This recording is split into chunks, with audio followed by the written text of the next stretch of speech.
আসসালামু আলাইকুম সুপ্রিয় শিক্ষার্থী বন্ধুরা, তোমরা নিশ্চয়ই অবগত আছো আমরা 19তম নিবন্ধন লিখিত এমসিকিউ টাইপ গণিত অংশের ধারাবাহিক আলোচনা করি আমাদের এই চ্যানেলে। তো তারই ধারাবাহিকতায় আজকে গুরুত্বপূর্ণ একটি এমসিকিউ নিয়ে তোমাদের মধ্যে হাজির হয়েছি। f of x equal to x square minus 4x plus 3 equal to 0 বহুপদীর মূলগুলোর বর্গের যোগফল কত?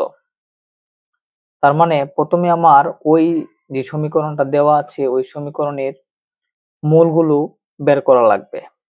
তো দেখুন এখানে একটা দ্বিঘাত সমীকরণ দেওয়া আছে, যদি এই সমীকরণে দুইটা মূল আলফা এবং বিটা হয় তাহলে মূলগুলো যোগফল আলফা প্লাস বিটা, তাহলে আলফা প্লাস বিটা সমান সমান আমরা জানি মাইনাস বি বাই এ।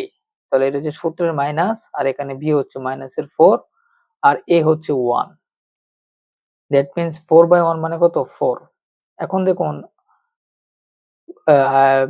মূলদের গুণফল আলফা বিটা সমান সমান কি জানি আমরা সি বাই এ, তাহলে সি কত এখানে 3 আর এ হচ্ছে 1, দ্যাট মিন্স 3।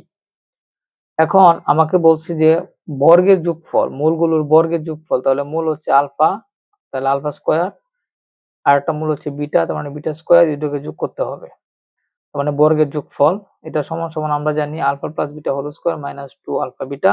এখন আলফা প্লাস বিটা এর ভ্যালু হচ্ছে 4, 4 স্কয়ার মাইনাস 2 ইনটু আলফা বিটার ভ্যালু হচ্ছে 3, তাহলে 3 দুগুণে 6, তার মানে 16 থেকে 6 চলে গেলে 10 থাকে, তার মানে আমার অ্যান্সার হচ্ছে ক। আশা করি সবাই বুঝতে পেরেছো। সবাইকে অসংখ্য ধন্যবাদ। আসসালামু আলাইকুম।